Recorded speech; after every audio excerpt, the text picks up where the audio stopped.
हमारे हिसाब से आप पढ़िए। आजकल हम ये चीज देख रहे हैं कि जहां तक हम देख पा रहे हैं, हम लोग तो दिन भर बच्चों के बीच में रह रहे हैं, तो जैसा अभी हम लोग जब पढ़ते थे तो हम लोगों के समय में मैथ की 6 किताबें होती थी, फिजिक्स की 2 किताबें होती थी, केमिस्ट्री की भी 2 किताबें होती थी, मतलब बुक्स की संख्या भी ज्यादा थी।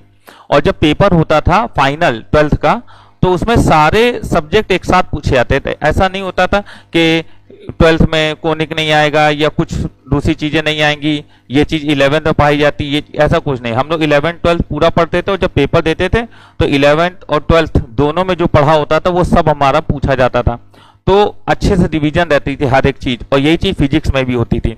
आजकल क्या है कि हम ये देखते हैं, बच्चे बताते हैं सर ये चीज हमने 11th में पढ़ी थी, 12th में नहीं, हमको याद नहीं रही, या कुछ बच्चे ये सोच के छोड़ देते हैं अरे 11th है, कौन सा बोर्ड एग्जाम में आता है। तो इससे बच्चों का न्यू बहुत कमजोर हो गई है, ठीक है।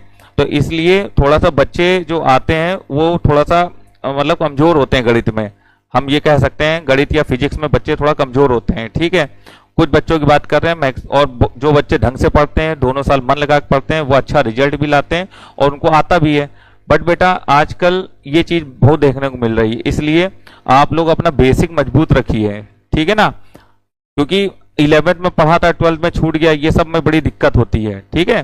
तो आप लोग अपना बेसिक मजबूत रखिए, तभी आप एनडीए को क्रैक कर पाएंगे। एनडीए क्रैक करने का मतलब है कि आपको 11th 12th दोनों अच्छे से आना चाहिए, ठीक है, पूरा कोर्स आना चाहिए। तो शिक्षा की तरफ ध्यान दो, रील्स बनाना कम करो। आजकल बच्चे ऑनलाइन की दुनिया में बहुत अंदर घुस रहे हैं, ठीक है। बहुत